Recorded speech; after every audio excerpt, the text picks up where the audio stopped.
Came back, suffered a quad injury, but it is the quad injury that will sideline him tonight. He will not play in this game, and there'll be a chance for the Pittsburgh Steelers to get a look at some of their other running backs like Benny Snell. As for Ben Roethlisberger, he's mentioned the fact that he'd like to come back and play next season, and that is exactly the case. He intends to fulfill the last year on his contract next season, which would be his 18th season. He's 38 years old, wants to continue playing, shows no signs of letting up just yet. And again, while Eli Manning, a quarterback in his draft class, has already walked away from the game, Ben Roethlisberger not ready to do that just yet. Will play tonight against the Cincinnati Bengals and does intend to return next season. Less than 4 hours of Monday Night Football. Adam Schefter with us all show long. And Mina Kimes, you had major concerns about Big Ben's on-field performance all season long. What do you make of what Adam just said? Well, Laura, I think it's complicated because this Steelers offense, they can win with Big Ben, just not as currently constituted, right? The problem is not only Big Ben, it's the fact that his limitations are exacerbated by the offensive line, which has struggled all season, the run game or lack thereof. So if he's going to be their starter next year, they need to fix those issues as well, which might not be realistic, frankly, but it's something they should focus on. They also need to focus on finding a quarterback of the future because that quarterback is not on this roster, and it's a move they honestly should have made going into this season as well, in my opinion. Yeah, keep in mind, Big Ben does not have any guaranteed money in the final year of his contract next season. He will cost the team $41.3 million in cap value, which is more than any other player in 2021. Let's get to some Week 15 Sunday action with Dan Orlovsky. Saints and Chiefs. Drew Brees back in action for New Orleans. Some wondered if it was a little too soon. We'll see what we think about that in moments. First quarter, Saints 3rd and 5, and tough early for Drew. Well, the ball is floating out to that receiver who's trying to get off of press coverage. Doesn't happen. Early turnover for the Saints. Third quarter, Saints 2nd and 13. Saints trailing 14-9, and Brees able to complete this one to Latavius Murray. It's really great protection by the offensive line, patience by Drew, and then that little floater out to Murray. The Saints finally get into the end zone. They failed a 2-point conversion, but still leading the game 15-14 later in the third. Chiefs 2nd and goal. How about Mahomes to Mecole Hardman? This is just ridiculous. This is so difficult. A right-handed quarterback drifting to his left, the touch of that throw.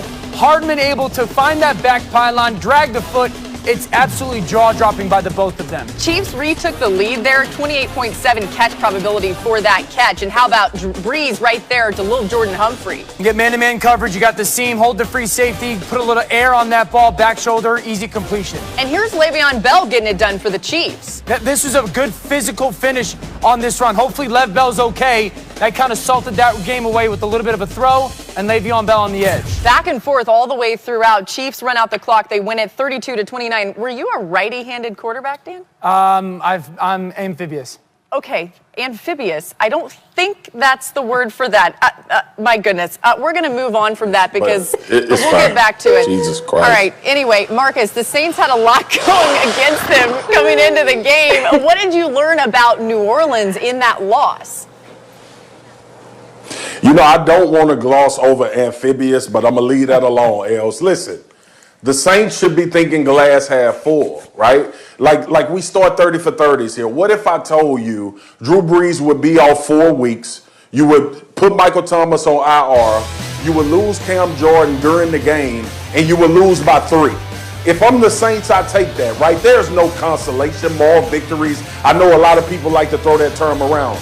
But the hell it ain't when you're playing against the Kansas City Chiefs, and you also account for the fact that this D-line was able to get after Patrick Mahomes, and this score was the Chiefs had 14 points going into halftime. Like, if you told everybody about that, the best case scenario, and the Saints were missing their best offensive weapon, and then you talk about the defensive side of the ball that had been impactful up front, losing Cam Jordan down the stretch of that game. Some of those plays may have been different in Kansas City trying to seal that thing. I come away with this game fine, especially that Drew is okay. If I'm a Saints fan, I'm not amphibious, but I am a little ambivalent about what happened. There's this mixed emotions because on one hand, if you're trying to put together a blueprint for stopping Patrick Mahomes, this is something we've talked about all season. How do you do it?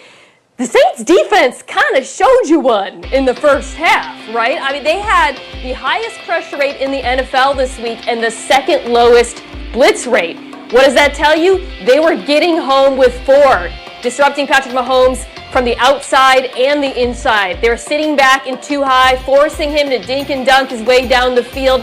That is pretty much optimal for a defense, and yet it still didn't matter because the offense couldn't do enough. And I think going forward, that would be my concern about this Saints team, because this is a Super Bowl caliber defense. I've been saying it all year, guys. This is arguably the best defensive line in the NFL. Notice I didn't say pass rush, defensive line. But unless Drew Brees looks a lot healthier and better than he did last night, it won't end up mattering because they've got no chance. I think the thing that it doesn't matter with is the fact that the Chiefs are not going to lose a meaningful game this season. I mean, this was the perfect storm. Ooh. On the road, #1 defense in the NFL, Mina pointed to, one of the best pass rushers in the NFL, 3 starting offensive linemen out. And Patrick Mahomes still finds a way. Like Patrick Mahomes, when he needs to play at his absolute best, especially third downs in the second half, plays at his absolute best. The creativity. Everyone was talking about, man, the Chiefs are really struggling in the red zone. Yeah, okay. Keep dreaming. Like the ability to find space by Tyreek Hill. Get those defenders in man coverage to be confused. How about this one to kind of salt the game away? The hesitation by Travis Kelce to free himself open in that flat. Like the design of Andy Reid and Eric Bieniemy matched with the kind of the mental aptitude of the Chiefs. Like it was the perfect storm for them to look mortal, and they didn't. I want to talk about the Saints defense. Guys, leading to this game, again, Patrick Mahomes dealing with all that stuff. They scored 32. Leading into this game, this is what the Saints had given up point total-wise. 21, 16, 3, 9, 13, and 3. Even with all that, they scored 32. When they play well, there's no one in the NFL that will or can beat them. Dan, the word you were looking for, ambidextrous. It's ambidextrous, guys, I know. You said amphibious, I just know. in case somebody it's called missed a that. sense of humor. Try one. I don't think you meant to do that, but it's okay. Ambidextrous. Anyway, let's bring Adam Schefter back in here for some major injury news out of that game, especially at the running back position. What do we know about Clyde Edwards-Helaire?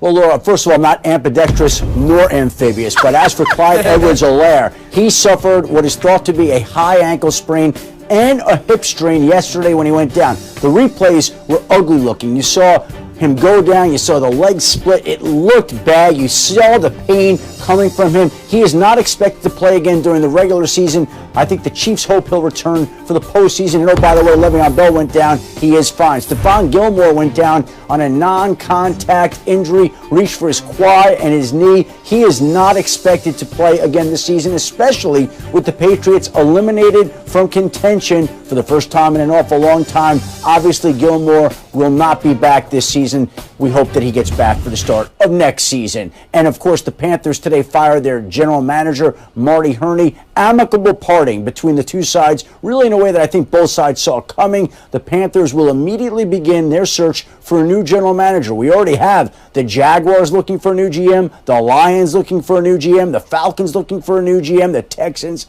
looking for a new GM. So,